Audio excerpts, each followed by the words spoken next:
Hello and welcome to another episode of Hollow Hearts 101 with Dr. Jacqueline Del Rosario, America's marriage coach. We're continuing our 8-part series about Pragma Love. This is our third rendition, and so if you haven't heard already, go ahead and listen to our episodes about agape and philadelphia love, which is unconditional love and self-love. They'll help you get a refresher for this episode. But don't worry, if you just want to listen to this episode and tune in, this is the perfect time to do it. Today, Dr. Jacquie is joined by Homestead Poppy, also known as Alex Del Rosario, her son, and we'll be able to talk about and get some good feedback about what long and enduring love is, what it could be, and the barriers to this fairy tale love that very few people actually see or even be able to sample, but everybody wants. So this episode's full of great nuggets, great reflections, and great banter.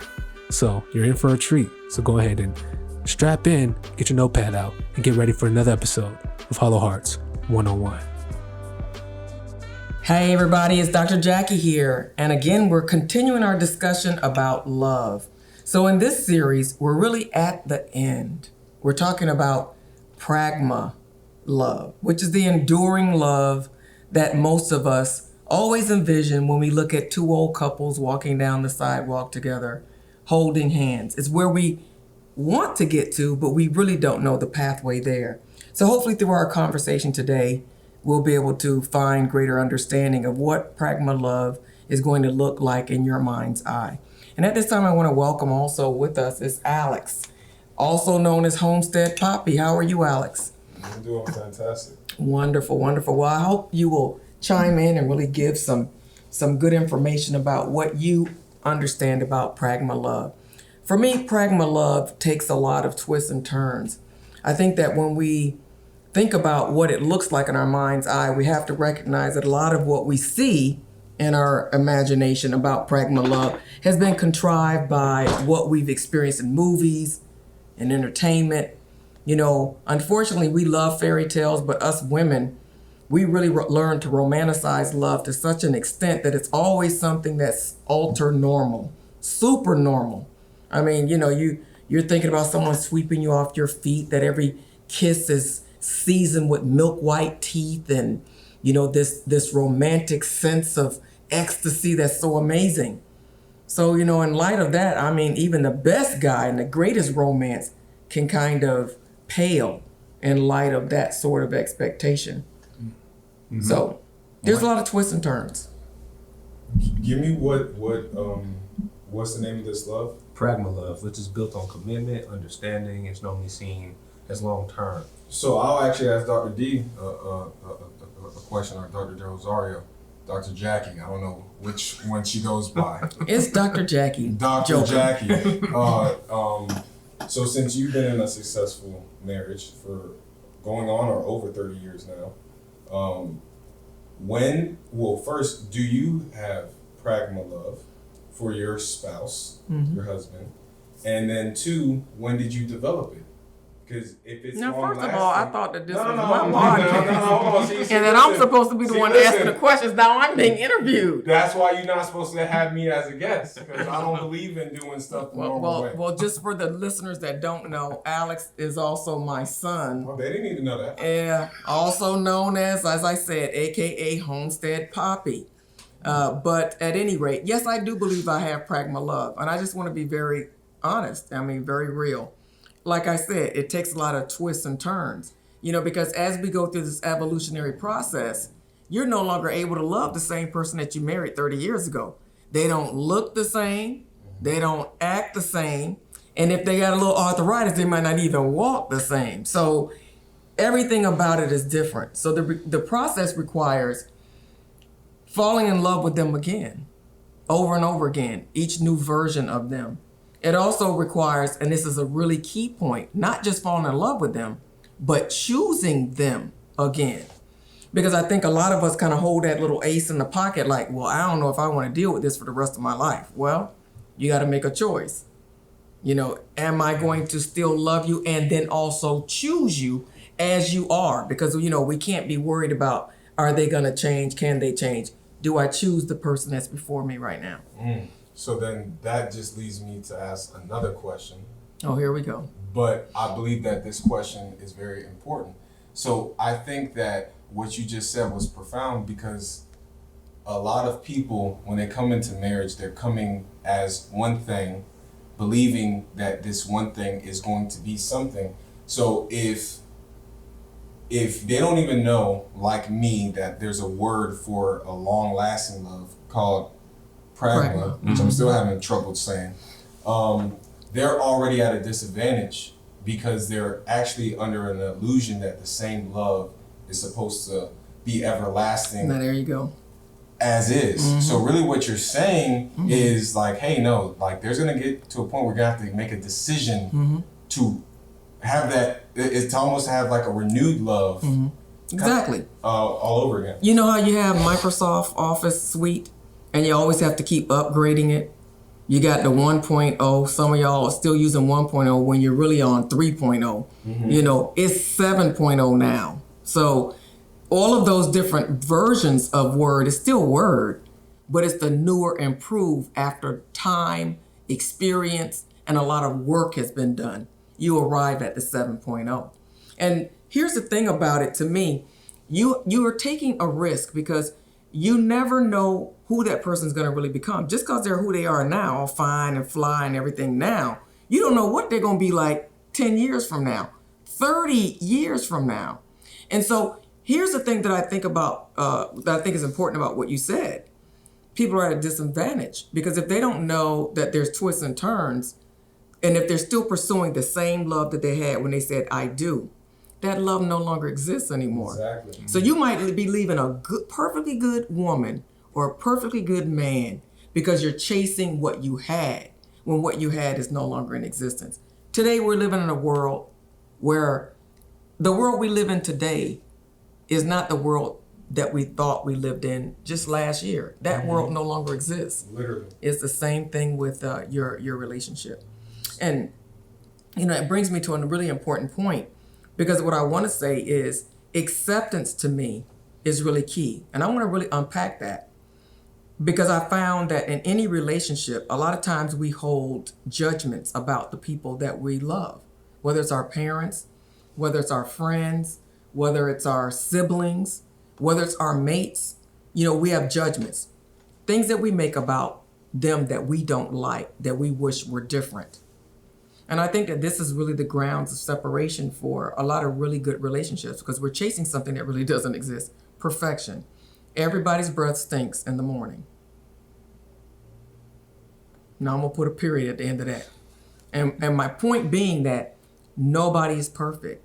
So I think that in relationships, if you don't understand what it is to accept people with their beauty, with their flaws, you'll never really be able to fully love or fully be loved. Because as this person is going through their evolutionary process, Pragma Love is saying, I choose you again as you are. If you don't ever change, if you don't ever get better. And I think that one of the things that is abrupt in our relationships, our relationship capacity, our ability for our relationship to grow on, something that handicaps that, is this issue of judgments and an inability to accept people. For example, most of us, when we get married or when we decide we let our hearts fall in love with someone, we do so because they've told us who they are.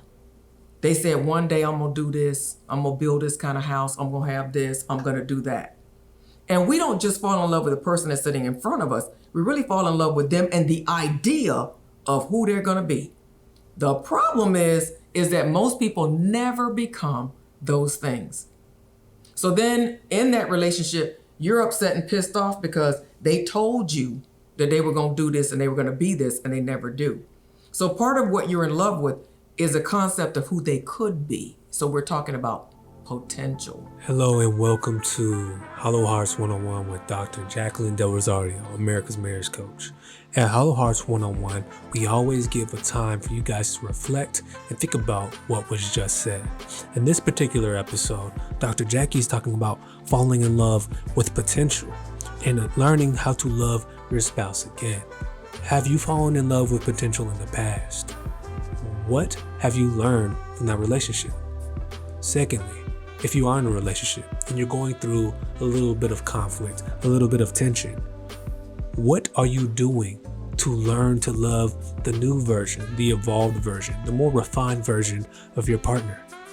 Take this time to take notes or even just marinate on these questions and think about answers as we go into the next section of this podcast.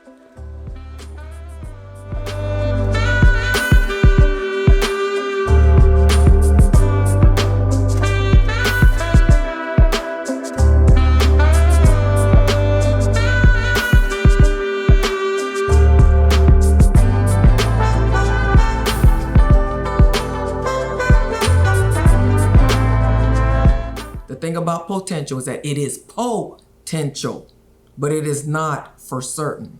So it is a gamble.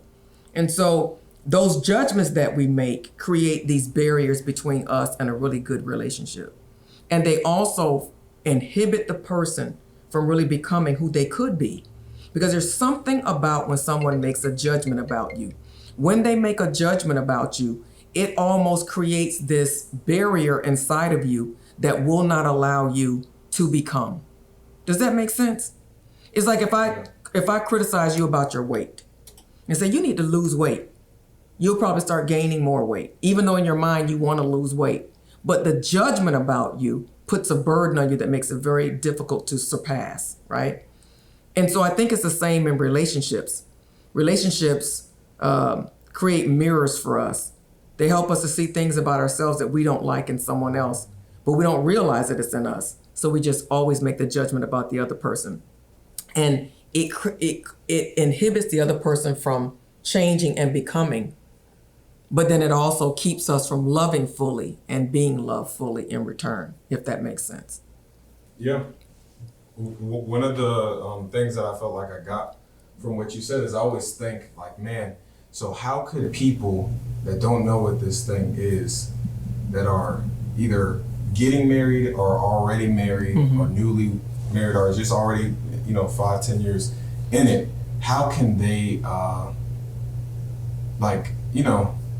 basically save a possible disaster from happening due to their ignorance? And then I thought about something, and been to a few weddings, but almost every wedding they say the same vows. And really, if you don't believe or really mean the vows that you're saying, then that's how you get to the point where you don't even really know what Pragma Love is. See, I didn't know what it was by definition, but when I'm hearing it, it's the basic vows: for better, for worse, health and sickness, rich or poor. That's stuff that's forever. Like, it's literally saying like, hey, when you're young, you look good. When you're old and decrepit, when you're in the hospital, when you're thriving, when you hit hard times. And it's like, if you really just believe that, you already have Pragma Love even in the beginning, because you already have decided. You aren't checking it every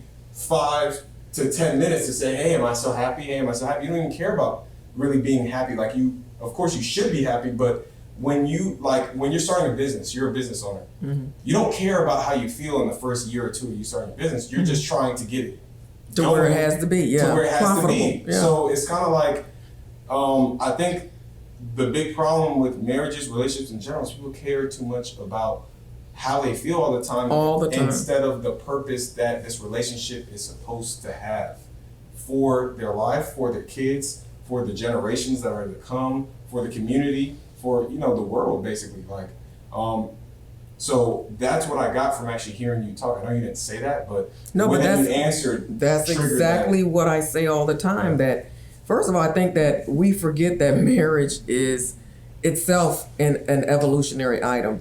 Marriage was never about love, but now it's so much about love and how you feel. I love the way you put that. How you feel. I say it's not just about love. It became about love, and then after the industrial age. But prior to that, people understood it was a partnership. It was something that we use as a vehicle for us to do life with someone, to create a better outcome. But I want to hold before listeners also that marriage is just as much about who you create as individuals to inhabit the planet. What kind of children are you going to have? How are you going to raise them? How are they going to impact their world and their society? I think that that's just as important. And I think we need to rely less on feeling, because emotions are temporal. They change every minute.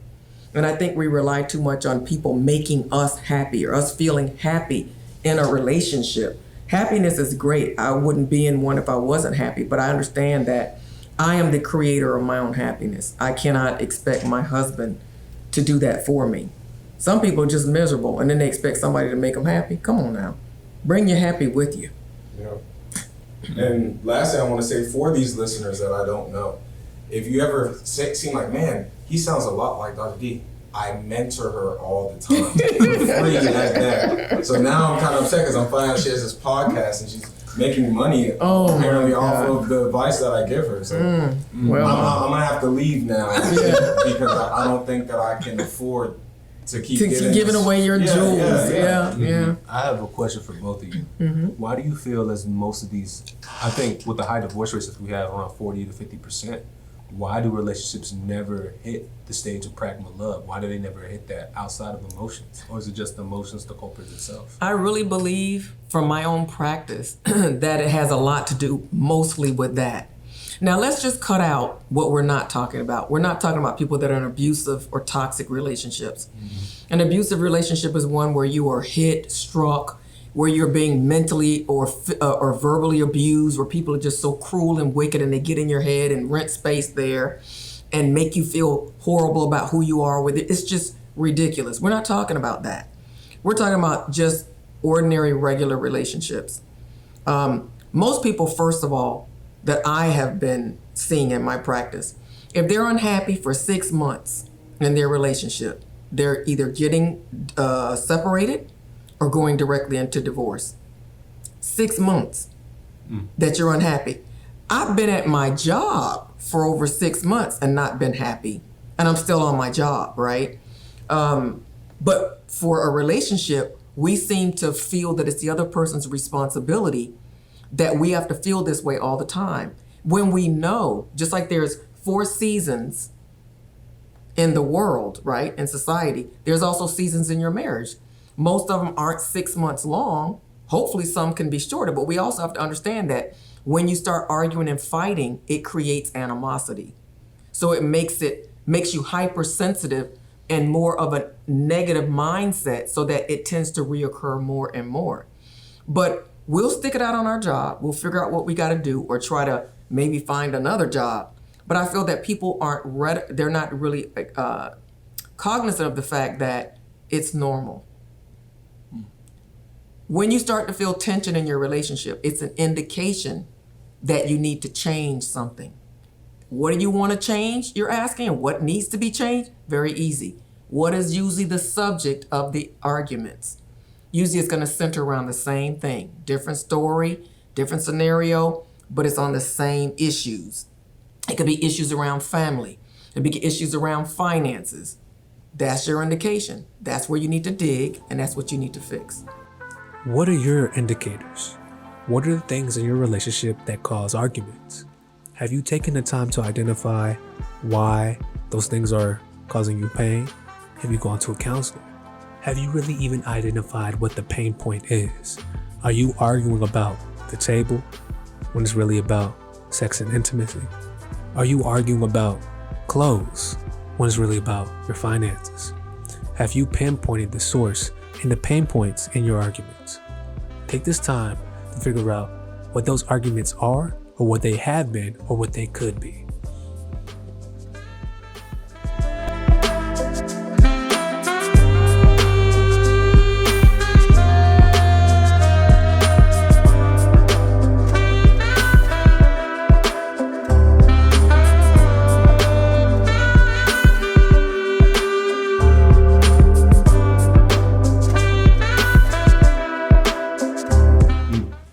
What do you have to say about that, Alex? I just got a text from my publicist. He told me not to say anything else further. But no, Well, go ahead and throw us a bone, Sir Alex. But I will say that I think that she's 100% correct. It's, to me, it's all about your mindset. Everything in life that I'm starting to see, the more that I mature, is about your mindset. What is your perspective? Because if you have the wrong perspective, you're never going to achieve the things that you're hoping to achieve. So it doesn't matter how much you work. I mean, work is important. Like, it doesn't matter how smart you are. That's important too. Education, your work ethic, it's gonna help. But if you have the wrong game plan or the wrong ideology, it's never gonna manifest to what you're hoping for, because that's the wrong recipe. So if you wanted to have a PB&J sandwich and you don't have peanut butter and jelly, you're never gonna create a peanut butter and jelly sandwich. Again, see, oh Lord, my publicist. See. Those were gems too. Oh my God. I mean, that's in a book. I haven't even released it yet. So God. I must stop my portion.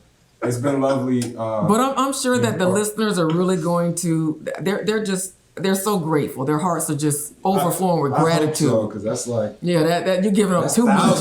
That's thousands of dollars. I know. Cost me. So well, let me go ahead and write this check right now, so that you can feel free enough to go ahead and share. Man. Yeah, but I totally agree. I think a friend of mine, Dr. Cindy Trim, says it very well. She says, wrong concept, wrong outcome. So if you have the wrong understanding of something and you're working with that understanding, you'll never get that outcome that you expect, because you're working at the wrong thing in the wrong way. So I think that that's powerful.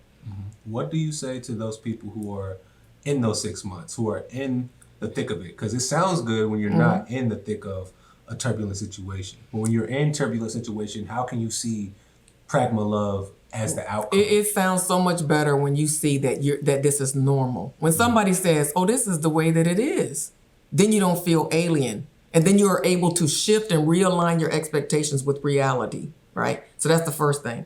Number two, I've already said, you need to figure out what is the cause and understand. I just feel like the diagnosis is really important. And let's not be misdiagnosed. So you're going to figure out, what are we arguing about most of the time? What is that area? And start digging there. So if it's finances, that means you need to see somebody. And here's the thing. We go to a doctor every year to do an annual physical. We go take care of our car and tune it up and change the oil and junk every year. But we are reticent about going to a counselor, a coach, or a therapist. Come on now. That is, if you talk about crazy thinking, if you think about it, that's stupid. Because you want to have a long enduring relationship. You don't really know how to do it. You're having difficulty, but you're not going to see somebody. How much could you really care? And one of the things that I look at, I remember one lady I spoke to, she was like, I don't care. I was like, well, if you don't really put in the work, you'll get divorced. She says, I don't care. I'll just have to get divorced then. And I said to her, I said, but you understand that if you're mad because he's not helping you now, you'll be doing it by yourself soon, right? That there's going to be money you're going to put into a divorce attorney. Marriage disillusionment is, it costs money. You're going to have to pay for that. You're going to have to pay for the mediation. You're going to have to pay whatever it's going to take for you now to start living by yourself and breaking apart what you've built together. So there is a cost on either end. One cost leads to something bright over the rainbow, right? And then the other one leads to certain disruption, difficulty, and loss. So to me, it's like you just decide which one you want to sow into, which one you want to put the work into. It's really kind of simple for me. How crucial, this is my final question, how crucial is respect and honoring the other person when it comes to Pragma Love? I think it's very important, but like I said, let's go back to accepting the person. I don't think you can respect someone that you don't really accept, because you're already judging that they're not as good as you. Because you're saying that whatever they do or don't do is bad and you got it together, right? And so one thing I want to do is I want to talk to our male audience just for a second. Somebody asked me, I was at some sort of an event, I think it was a church event, and they were talking about the divorce rates and why are they the same in the church as in, the world. And it was clear to me. I understand that men are different than women. We get that. It doesn't mean that what they think is right, though. I believe that a lot of the thought processes, if you understand the way that psychologists and the sciences describe, and we ourselves describe the difference between a man and a woman. A man is supposed to prefer over love, respect, whereas a woman wants love and security, right? Respect. What does respect look like for a man?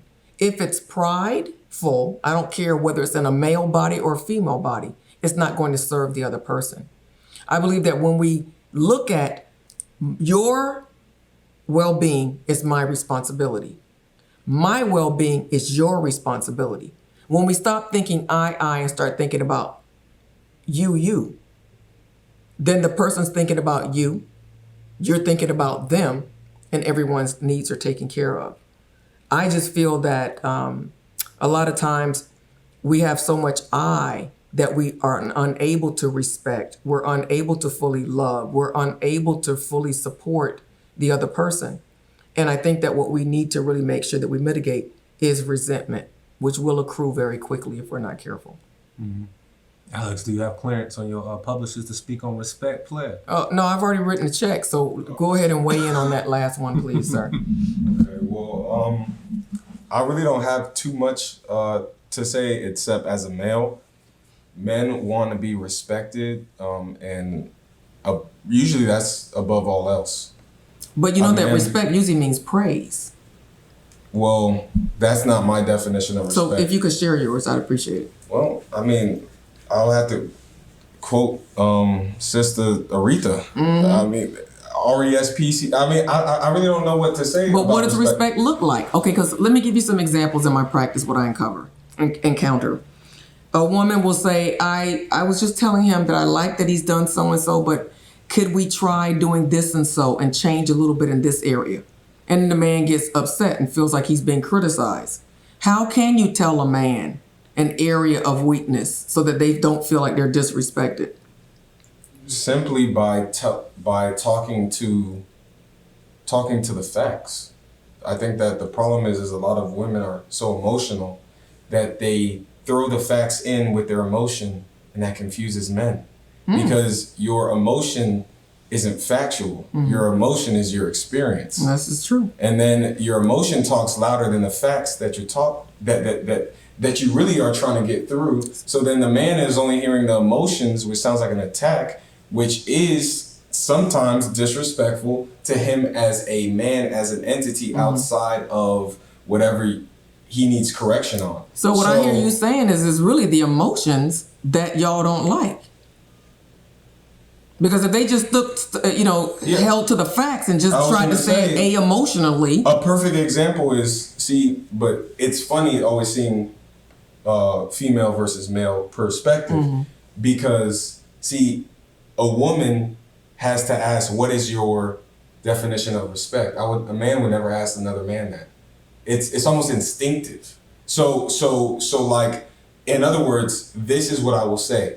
I've seen men all the time correct other men, and it's never taken that way because men know when and when not to disrespect, and they know certain words, certain tones that are automatically are going to. But listen, you gotta send this to your publicist. I know how to put you on the map.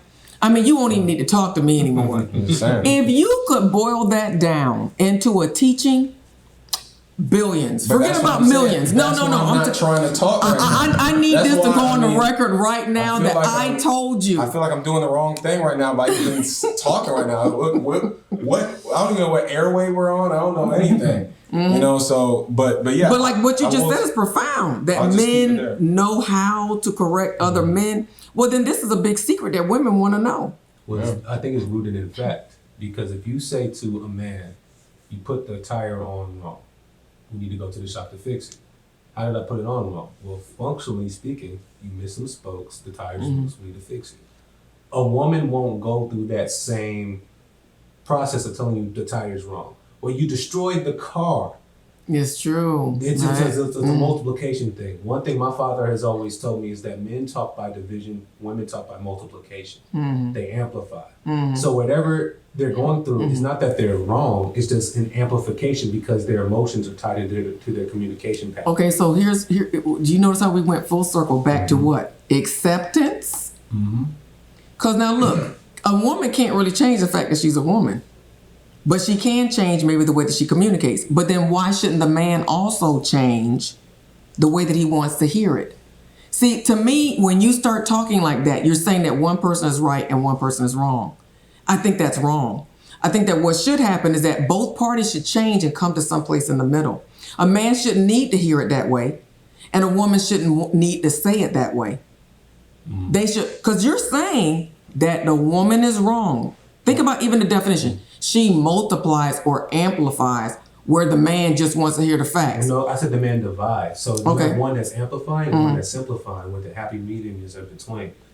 But what happens is there's never a median in I between. think that's where we're at. One party is always expecting that the other party is wrong and that they need to come over to their side. I wish I didn't have the answers. I Yeah, wish go that I ahead, didn't go ahead. have the answers. Go ahead. But I Hit us really with don't it. want to say it. Go ahead and hit us with it. We can It's as simple as edit this out. Yeah, for real.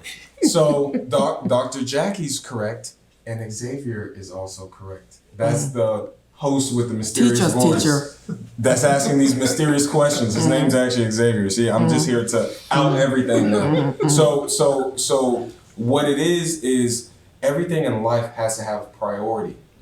If a man's respect is his number one priority, then a woman's communication to not disrespect needs to be a high priority. Watch this. If any man has ever been with a woman that has periods or menstrual cycles, or has been pregnant, that's something that we can't understand. So there has to be, during that time, with certain things, you have to make it a priority to not act out because they're being whichever type of way. Like, it would now be cruel of you as a man to be holding your pregnant wife to a certain standard when their body is changing, their hormones are changing, everything like that. Like, if you don't have that type of presence of mind to understand that, then that woman's going to resent you for a very long time.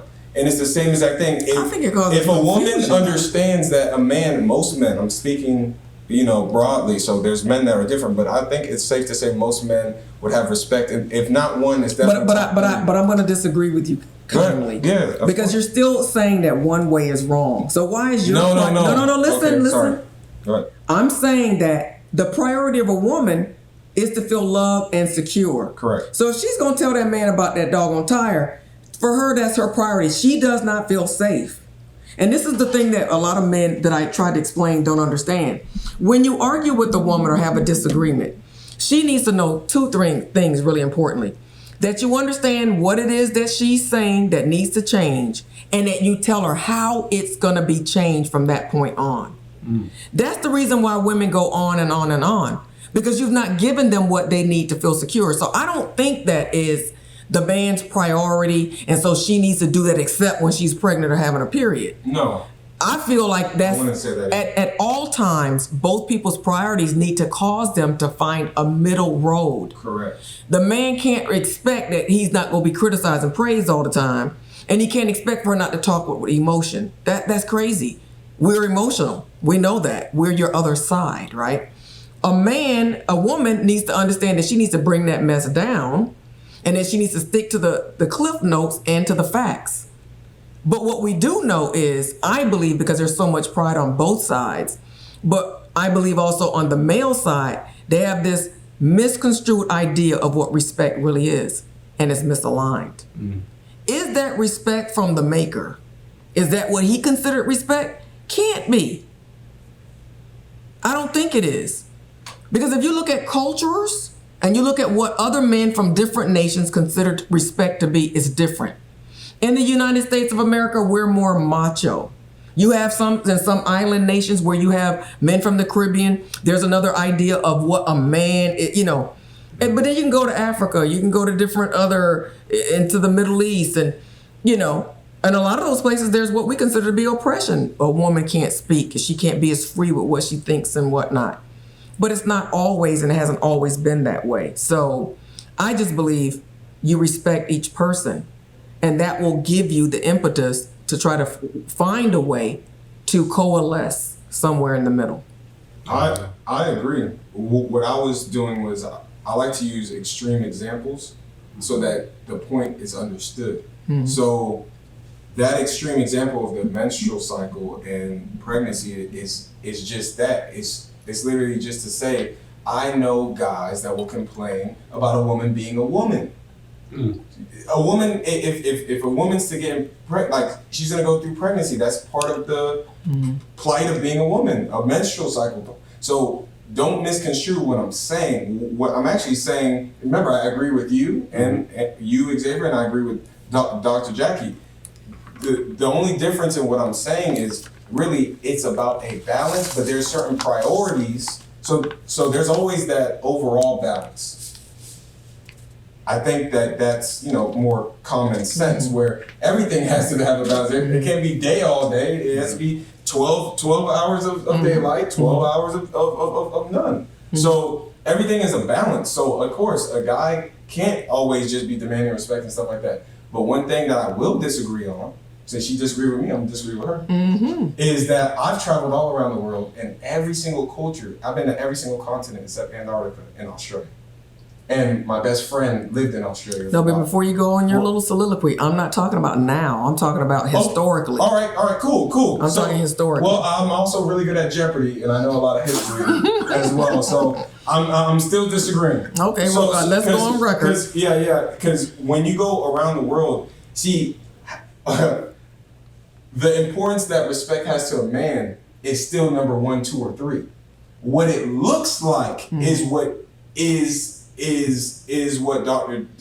Jackie's hinting at, but everywhere, respect for a man in any culture around the world is top 3 to any man, whether you're Asian, you're African, you're North American, you're European, I can keep on going, Australian, it doesn't matter. Respect is top 3 things that any man wants. What it is the culture allows it to look completely differently from thing to thing. So when you go to Asia, the way that what they consider respect is not what we can consider respect, but it's respect, and they'll use that same exact word. And men will lose their mind in any culture, in any country, when they feel like they've been disrespected. So that's what I'm saying. I'm talking about I'm talking in general because it encompasses everybody. I got you. I got you. But I think that what I'm saying is that I think this whole notion of what respect is and what respect isn't is different. If you can't hear a criticism, whether somebody has emotion in their voice or not, to me, that's a problem. That's a big problem. That's a really big problem. So with that, we're going to close. I hope that our listeners got an earful and that I hope that we've given you something to really think about, because I've had this thought path for myself where I kind of map my feelings about my long-term relationship. And I wanted to know, did I really accept? Did I really love? And was I really choosing over and over again? And sometimes when you have that exercise, you'll find that there's an area that you're stuck on. Work through it. Keep thinking through and answering the questions as they come up until you answer them all and you find your next place. Having said that, I'm signing off. Dr. Jacquie, loving you all. Be kind to yourself. Hello, I hope you guys were able to take notes. There was a lot of different things being said. Men divide and simplify, women amplify. Man's capacity to respect should not trump his capacity to understand and take criticism. The communication patterns between men and women are different. However, there must be a happy medium in order for both of these people to come together, agree, and for the relationship to thrive. There's so many nuggets in this last section. So I encourage you to take a listen, take time to reflect, and go ahead and review one of the biggest and more impactful episodes thus far in our history of Hollow Hearts 101. Thank you for listening. Comment, like, and subscribe, and give us your insights. Share it with a friend. Do you agree with Dr. Jacquie? Do you agree with me? Do you agree with Alex? We'll make sure that Alex's publicist doesn't get in the way of you hearing these great moments. But until next time, take care and have an awesome week.